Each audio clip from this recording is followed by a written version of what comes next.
The Vickers Vildebeest was a large three-seat, single-engine British all-metal fuselage biplane featuring single-bay, unstaggered, fabric-covered wings and tail. First flown in April 1928 as the Vickers Type 132, it entered service with the RAF in October 1932 as a land-based torpedo and light bomber to replace the Hawker Horsley, with just 406 built, including 197 of the Vincent variant and 25 produced under license by the Spanish Construcciones Aeronáuticas. It was utilized primarily by the Royal Air Force, but also served with the Spanish Republican Air Force and the Royal New Zealand Air Force.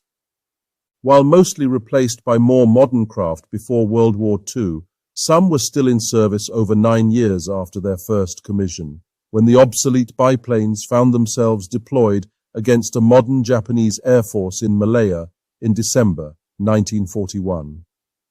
They also briefly served in the European and Middle Eastern theatres before being rapidly replaced. The last squadron fielding the Vildebeest, number 273 based in Sri Lanka, then known as Ceylon, swapped theirs for Fairey Fulmars in March 1942. The Vildebeest design originated as a result of Air Ministry Specification 24/25 for a land-based torpedo bomber to replace the Hawker Horsley. The introduction of the Horsley was somewhat of a gamble for the Air Ministry, ostensibly to prove that shore-based torpedo squadrons could be as effective as heavy guns for the defense of coastlines and harbors. The Vickers submission, Type 132, designed by Rex Pearson, was a pilot-gunner two-seater biplane powered by a Bristol Jupiter 8 radial engine. The prototype, first flown in April 1928, was ranged against the Blackburn Beagle, the Gloucester Goring, the Handley Page Hare, the Hawker Harrier, and the Westland Witch in July 1929 at RAF Martlesham Heath. Attaining shortlisting along with the Hare and Beagle, Vickers refined the craft, replacing the Jupiter 8, which was prone to vibration, with an Armstrong Siddeley Panther 2A engine. This second prototype, the Vickers Type 204, sealed the deal for Vickers, and an initial production order was placed in 1931 for 9 aircraft. In the same year, Vickers saw greater potential than just coastal defense for its new aircraft and presented a general-purpose version of the Vildebeest to replace the RAF's Westland Wapitis and Fairey 3Fs, operating in the Middle East in an Army coordination role. With successful trials conducted in the Middle East, Sudan and East Africa over 1932 to 1933, Specification 16/34 was drawn up around the modified Vildebeest, which was named the Vickers Vincent. Differences from the Vildebeest were minimal, with the torpedo equipment replaced by provision for an auxiliary fuel tank instead. It had a 3-man crew, with a navigator/observer between the pilot and rear gunner, and the Panther engine was abandoned for a 660 horsepower Bristol Pegasus 2M3. With the first of the 9 production Vildebeest ones flying in September 1932. 30 more were produced using the preferred Bristol 2M3 engine, being nominated the Mark II.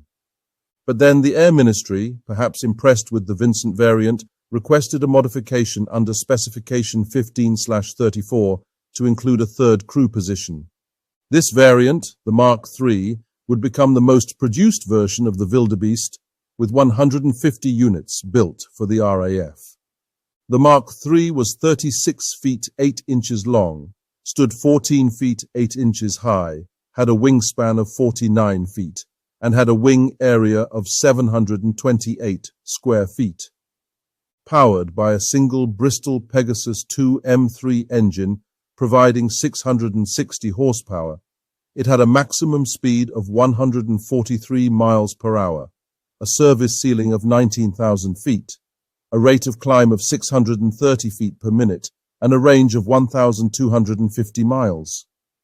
Its armaments consisted of one fixed forward-firing .303 caliber Vickers machine gun, one flexible, rearward-firing 303 Lewis gun, and it could carry 1,100 pounds of bombs or one 18-inch torpedo. The Mark IV introduced the much more powerful 825 horsepower Bristol Pegasus sleeve valve radial engine utilizing a Naka cowling, which significantly improved performance. Maximum speed increased to 156 miles per hour, and the rate of climb to 840 feet per minute. However, the Perseus demonstrated overheating problems and was deemed unsuitable for tropical service, with production limited to 18 aircraft, 12 of which were sold to the New Zealand Royal Air Force, and the remaining 6 serving with British coastal-based squadrons. The Vildebeest's first combat role was in the Spanish Civil War. Although 25 were produced for the Spanish Republican Air Force by CASA using the Hispano-Suiza HS-600 inline engine, only around 20 were still in service at the start of the conflict. But by mid-1936 the Vildebeest was already dated. German Condor Legion, supporting the nationalists, brought with them 3 squadrons of Heinkel HE-51 fighters, and by early 1937 introduced prototypes of the Messerschmitt Bf-109.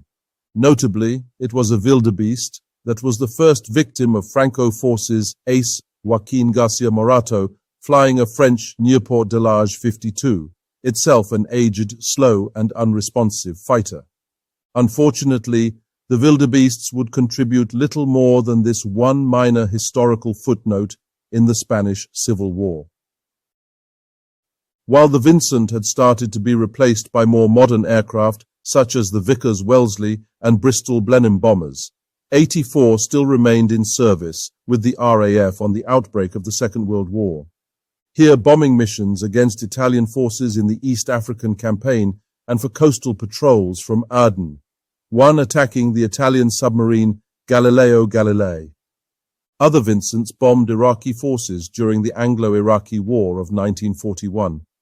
The last frontline Vincents retired in January 1943, with the type continuing in second-line service until 1944. But for the Vildebeest proper, it first entered RAF service with No. 100 Squadron at RAF Donnybristle in Scotland in October 1932, replacing their Hawker Horsleys. The 100th had been in Donnybristle practicing the coast defence torpedo methods, started by 36 Squadron, who had been sent to Singapore in December 1930. 36 Squadron would receive their Vildebeest replacements in July 1935. By then, 100 Squadron had already arrived with their Vildebeests at Seletar, Singapore, in January 1934. Sadly, both were caught manning the aged aircraft at the outbreak of war against the Japanese in the Pacific in early December 1941. More on that later. The 12 Vildebeests, purchased by the Royal New Zealand Air Force in 1935 for coastal defence, held the distinction of being the first new aircraft purchased by the nation. New Zealand continued with a further 27 acquired from RAF stocks in late 1940 and early 41, using them for photo reconnaissance and in maritime patrols against German and Japanese maritime craft. While a handful were based in Fiji in December 1941, the main wartime role of the New Zealand aircraft was as pilot trainers, until replaced by North American Harvards in 1942. 60 or so more of the Vildebeests were passed on to the Royal New Zealand Air Force as the RAF rushed to replace the aged biplane. No. 22 Squadron RAF, carrying out anti-submarine patrols over the English Channel, converted to the Beaufort in December 1939, shortly followed by No. 42 Squadron, based at RAF Bircham Newton in January 1940. The RAF was so keen to replace No. 273 Squadron's Vildebeests in British Ceylon that in March 1942 it equipped it with the Fairey Fulmars, borrowing the aircraft and some personnel from the Royal Navy's Fleet Air Arm. Unfortunately, the 36 and 100 squadrons had failed to be delivered replacement Australian-built Beauforts, and with nothing for air support but 4 Commonwealth fighter squadrons flying the also outdated and outclassed Brewster Buffalo, it faced a Japanese invasion force sporting the acrobatic Japanese Nakajima Ki-43 Oscar and Mitsubishi A6M0 fighters. Thus, on the 26th of January 1942, when Japanese forces landed at Endau on the east coast of Malaya, just 150 miles from Singapore, 9 Vildebeests of No. 100 Squadron and 3 of 36 Squadron, together with 9 Australian Lockheed Hudsons, set off to oppose the invasion. Despite having a fighter escort, 5 Vildebeests were shot down. 2 hours later, they bravely attempted a second sweep, with a combined 9 Vildebeests. This time, the fighter escort was late, and Japanese Nakajima Ki-27 fighters downed a further 7 Vildebeests. Casualties including the death of both squadrons' commanding officers. The remnants of the 2 squadrons were evacuated to Java on the 31st of January, being merged into a single unit. On the 28th of February, 9 Vildebeests attacked a Japanese convoy off Rembang in northern Java, claiming 8 ships sunk but losing another commanding officer. Finally, the combined squadron ceased to exist on the 7th of March 1942 after its last 2 Vildebeests ditched off Sumatra while attempting to evacuate to British Ceylon. No. 36 Squadron reformed at Thanjavur in India on the 22nd of October 1942, although it did not receive any aircraft until December that year when it was equipped with Vickers Wellington bombers for anti-submarine patrols off Madras. The survivors of No. 100 Squadron relocated to Australia and joined in a newly formed Beaufort RAAF 100 Squadron, named in honour of its RAF members. Thank you for watching. If you enjoyed this video, please leave a comment and hit the like button. If you would like to see more like this, please subscribe to the channel and hit the notification bell. Hurrah for now.